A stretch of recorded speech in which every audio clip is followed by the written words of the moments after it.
puertos de contenedores eficientes y bien conectados, habilitados por servicios de envío frecuentes y regulares, son clave para minimizar los costos comerciales, incluidos los gastos de transporte, la vinculación de las cadenas de suministro y el apoyo al comercio internacional. En este segundo programa de entrevistas de Logística Resiliente nos acompaña Jan Hoffman, jefe de la División de la Logística Comercial de la Conferencia de las Naciones Unidas sobre Comercio y Desarrollo. Bienvenido, Jan.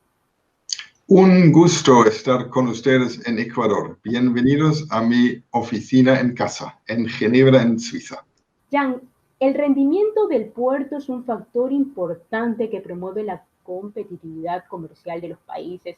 Cada hora de tiempo en el puerto ahorrada por los barcos se traduce en ahorros en el gasto de infraestructura portuaria para los puertos y los costos de capital del buque para las navieras. ¿Cuáles son los factores que inciden en la mejora de la conectividad portuaria de un puerto y país, Jan? Ok, sí, ahí tenemos unos estudios bien detallados de muchos países, muchos años. Son normalmente como 6 determinantes los que explican la diferencia entre la conectividad y costos de transporte de un país. Primero, lo que todo el mundo piensa, obvio, la distancia. Algunos países están más lejanos que otros o están no en una ruta o en otra. O sea, en América del Sur, Panamá está mejor ubicado que, por ejemplo, Ecuador. Se beneficia Panamá. Segundo punto son los balances o imbalances de comercio. Tú ves que si el contenedor llega lleno y vuelve vacío, al final es un desincentivo y cuesta más el transporte. Tercero, obviamente depende también del tipo de mercancía. El costo, a ver si es containerizado o no, si son reefer o no. Entonces, eso también puede tener un impacto sobre el costo y la posición en la red, cómo lo manejan los armadores. Hemos visto también economías de escala, son muy importantes, por los buques en los puertos, pero hasta cierto límite, quizás lo podamos discutir después. La competencia, si vemos que en algunos lugares, sobre todo unas islas lejanas en el Pacífico, donde solamente hay 2, 3 empresas que van allí, ahí sí ya es peor. En el caso de Ecuador, vemos con muy buenos ojos que ahora hay más de un puerto y los puertos compiten desde hace un par de años, ¿no? Antes era realmente solamente Guayaquil, o sea, la competencia también es importante. Y por último, las características de los puertos. Allí es donde el país puede hacer algo: facilitación de comercio, modernización, infraestructura, participación privada. Todos esos son factores que hemos visto mejoran la conectividad y reducen el costo de flete marítimo. Los otros 5 componentes es difícil manejarlo. Un país no puede cambiar su posición geográfica, no puede cambiar tanto el imbalance, ¿no? de comercio. Es en los puertos donde sí se puede hacer algo. ¿Qué aspectos han incidido en la mejora de la conectividad marítima y portuaria del puerto de Guayaquil? Hace un momento lo mencionaste ya. Sí, bueno, yo aquí estoy en Ginebra, lejos tengo estadísticas. Ustedes conocen mucho mejor la realidad local, pero lo que sí puedo compartir, hemos dicho, no tengo PowerPoint, pero puedo compartir pantalla y compartir unos datos que tenemos nosotros así a nivel macro, de dónde está Ecuador, dónde están los puertos, compararlo con otros países, otros puertos. Entonces, si te parece, hago como un claro que sí. Present Now y voy a compartir lo que se ve en mi pantalla. Déjame ver cuál va a ser quizás mejor. Aquí hay datos interesantes sobre sí, Ecuador y sus puertos. Ahí, justo ayer, el 12 de noviembre, lanzamos los nuevos perfiles marítimos de la UNCTAD, de todos los países del mundo, 230 países. De cada país tenemos estos perfiles que, si lo imprimes, son 3 páginas. Tú puedes elegir aquí, puedes ir a otros países, ver dónde está cada país. Se ven datos básicos que tú puedes buscar en tus estadísticas. Lo bueno de estos datos vienen de bases de datos centralizados. O sea, yo tengo todos los buques del mundo en una base de datos con criterios que son los mismos de todos los países, todos los puertos. Entonces, yo no dependo de lo que me envían países o puertos, porque cada uno tiene sus definiciones, criterios, tamaños diferentes, ¿no? Entonces, ahí hay unos datos. Ahí viene, por ejemplo, los market shares, la participación de Ecuador en el mundo, ¿no? Ecuador tiene el 0.23% de la población del mundo, tiene una costa, una población más larga, o sea, es un país un poco más marítimo que el país promedio, tiene un PGB aquí un poco más bajo que la población, quiere decir que es un país en desarrollo, tiene una participación en el comercio como el PGB, más o menos, igual de abierto. No tiene mucha flota. Si tú comparas la flota, tanto sea la flota de bandera nacional o la propiedad, no es mucho, ¿no? Es 0.03% del mundo, es el tonelaje donde los dueños son ecuatorianos. Puedes mirar el tonelaje, puedes mirar el valor de la mercancía. También vemos aquí datos del personal de bordo, eso viene del BIMCO ASF. No hay construcción naval, no hay, pero sí hay relativamente hay oficiales y marinos que trabajan. La participación más fuerte de Ecuador es en los puertos, donde vemos llegadas de portacontenedores, vemos tráfico portuario, vemos que llegan algunos también que llevan graneles secos o LPG, LNG, no llegan a Ecuador, eso viene de datos EAS. Yo veo eso bien interesante. Ves un poco claro, y el tamaño, Jan, y el tamaño del buque es uno de los componentes que se utilizan para medir este índice de conectividad. Sí, eso vamos un poco más abajo. Esa es la participación. Ahí todavía no hay índice de conectividad, porque el índice no es como una participación porcentual. Hay más abajo, tenemos también el índice de conectividad, podemos saltar a eso, pero mira, para que veas, ahí viene también información de comercio del país, viene comercio en servicios.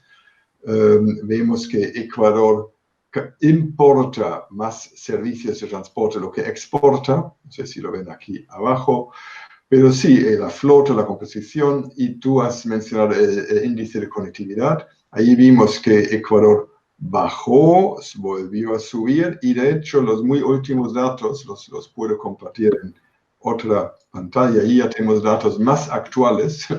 Ahí lo tengo hasta por puerto, ¿no? Y no sé si eso se ve en la pantalla porque las letras son un poco chiquititas, pero es interesante ver, también veo los componentes, y tú has dicho, por ejemplo, el tamaño más grande, el tamaño máximo. Claro. Más los grande. Componentes son empresas, servicios, conexiones directas, recaladas por mes, tenemos tamaño del buque, tenemos capacidad de TEUs, ¿correcto, Jan? Sí, qué bien. No, muy bien. Ahí ves, tengo aquí los 6 componentes en diferentes, ya en Excel, por ejemplo, y de ahí generamos el índice. Si ¿Cómo están esos componentes en Ecuador, Jan? Ahí estamos, sí, vamos a ver. Ahí tengo ya por puerto, ¿no? En Guayaquil, el buque más grande que llega a Guayaquil tiene 13.900 TEUs, según nuestra base de datos de MDS Transmodal. Debería ser correcto, porque son los schedules también. Vemos que en Pozorja ya llegan buques de 10.900 y antes era 0, o sea, es definitivamente una mejora. Vemos Puerto Bolívar más pequeño, ha vuelto a empezar a llegar algún buque hasta Amanta, parece, un buque de 1.300 TEUs. Eso es el tamaño. Podemos ver también con cuántos otros puertos tienen conexión. Guayaquil tiene conexiones directas con 76 otros puertos. Puerto Bolívar tiene con 33 otros puertos.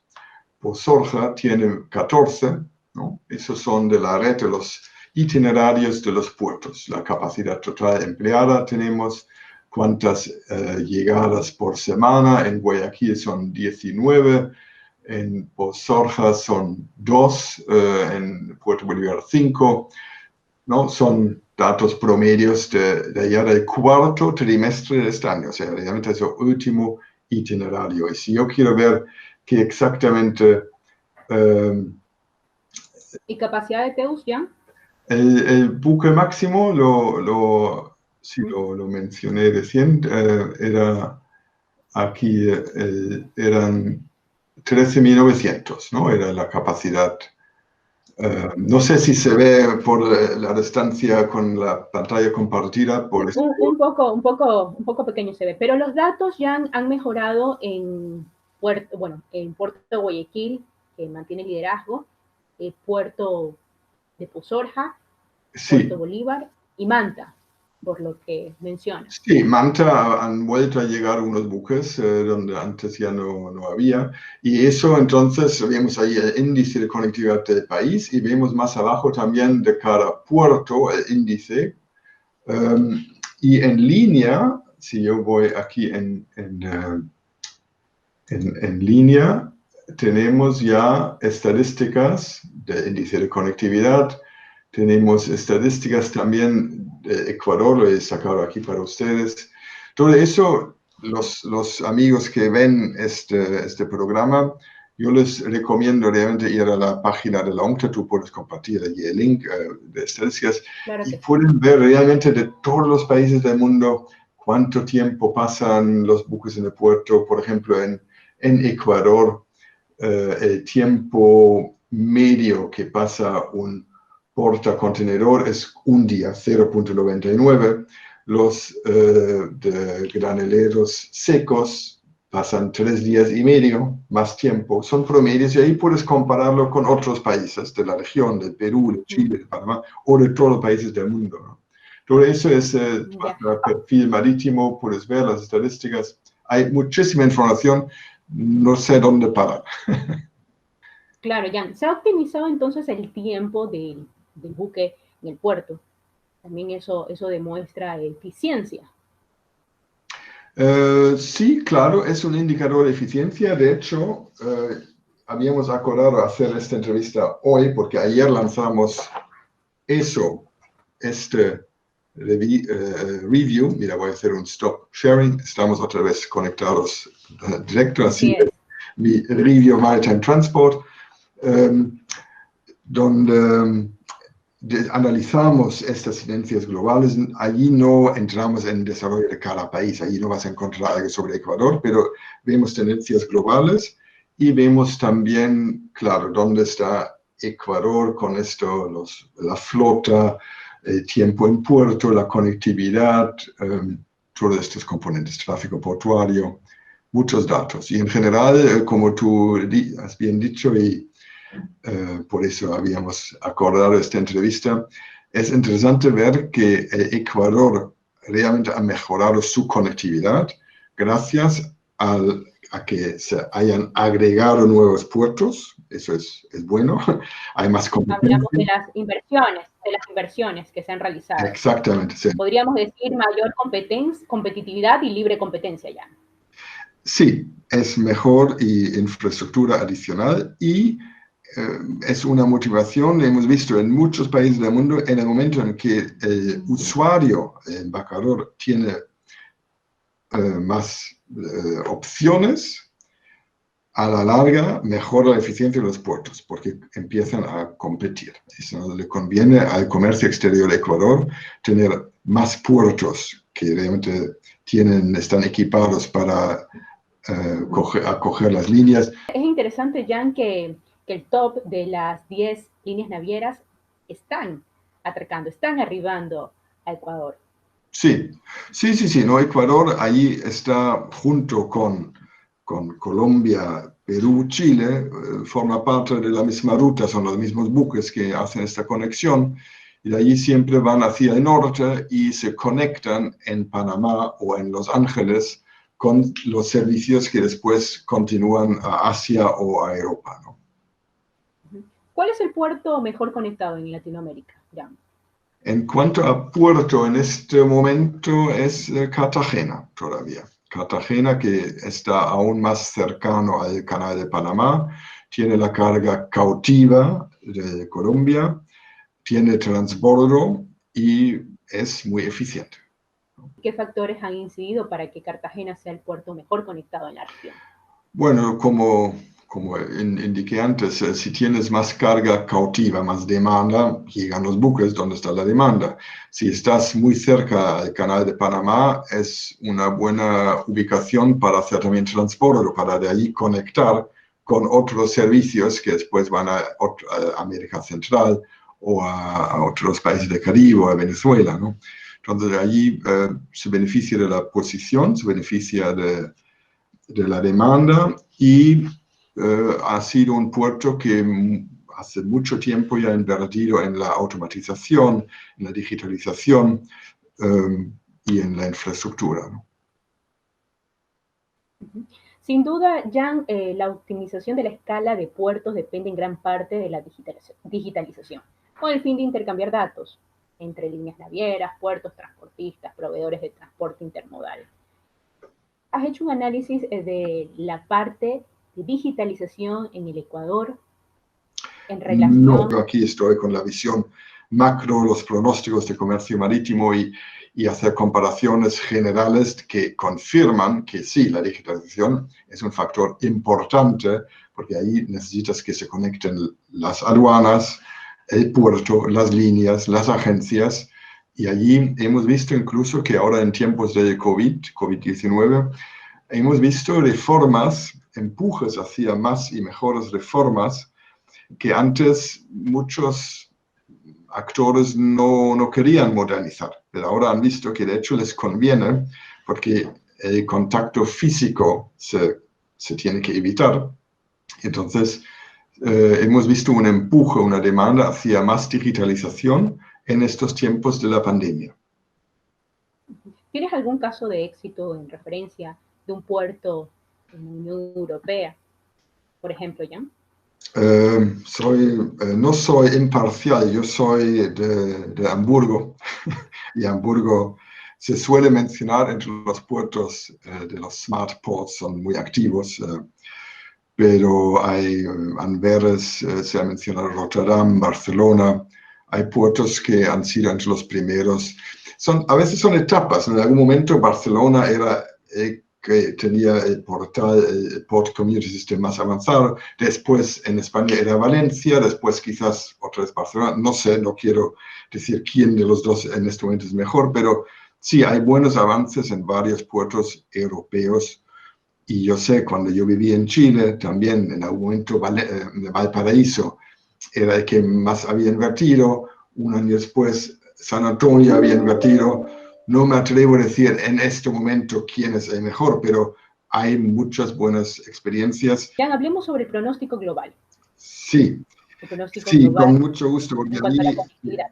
como hemos dicho, hemos lanzado este informe que estamos muy orgullosos, que tiene mucha prensa, mucho interés, muchos datos también nuevos de puertos. Y allí lo que más se ha citado en la prensa internacional es el pronóstico, la estimación, ya estamos al final del año, que hemos hecho para el año actual, 2020, que el comercio por vía marítima se va a reducir en un 4.1%. Es una estimación que hemos hecho. Entonces, de ahí la prensa ha subrayado que obviamente es negativo, es un menos 4,1%. Lo que hay que resaltar que viendo lo mal que le va a la economía en tiempos de COVID, en otros años anteriores, con la crisis financiera o la crisis del petróleo, en otros años donde había una recesión económica, el comercio por vía marítimo se habría bajado aún más. Entonces, la sorpresa no es tanto que ha bajado un 4%, sino la pregunta es ¿por qué no ha bajado más? Y allí analizamos, yo diría, hay 5 razones por las cuales la caída no es tan mala como se podría quizás haber esperado. Primero, la crisis económica es sobre todo el crecimiento negativo doméstico y en servicios, y no en internacional, en el comercio de bienes internacional. Hemos visto, segundo punto, que con la crisis hay empresas que hacen crecer su inventario, compran para depender menos de la entrega justo a tiempo. Eso también hace aumentar demanda. Hemos visto que entre los modos de transporte, el marítimo ha sido el más resilient, el más, menos afectado. Si tú dependes de un camionero para cruzar una frontera en un camión y el camionero no tiene un test COVID, es un problema. Si ya no van pasajeros en aviones, ya no van aviones y ya no tienes espacio para la carga en el avión de pasajeros. En el transporte marítimo hemos seguido moviendo la carga. Eso es la tercera razón de diferencia. Hemos tenido también medidas de estímulos económicos. Muchos gobiernos han realmente sido proactivos en gastar, en invertir, en pasar.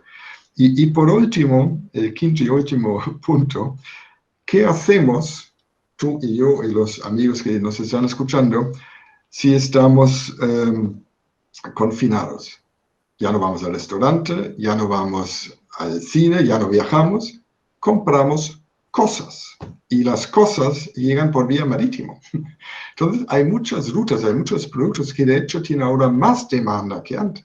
Todo eso es como una historia más compleja para no resaltar, oh, qué mal está bajando el comercio marítimo. No, fíjate, podría haber bajado mucho más y el sector naviero y los puertos, de hecho, han mostrado una eficacia, han seguido operando. Se puede decir muchas gracias, querido sector marítimo, los puertos, los navieros, que gracias a ellos podemos seguir comiendo y consumiendo. Muchas gracias por esos datos, Jan. Cerramos nuestra entrevista con esta frase. Las operaciones de carga y descarga rápidas y confiables requieren de inversiones en infraestructura, así como capacidades tecnológicas y humanas. Ecuador camina hacia la meta. Agradecemos a Jan por acompañarnos en este segundo programa de entrevistas de Logística Resiliente, un programa que nace para responder a las necesidades de los actores del sector productivo y de la cadena logística marítima portuaria. Amigos, gracias por seguirnos a través de nuestras redes sociales de KL Comunicaciones.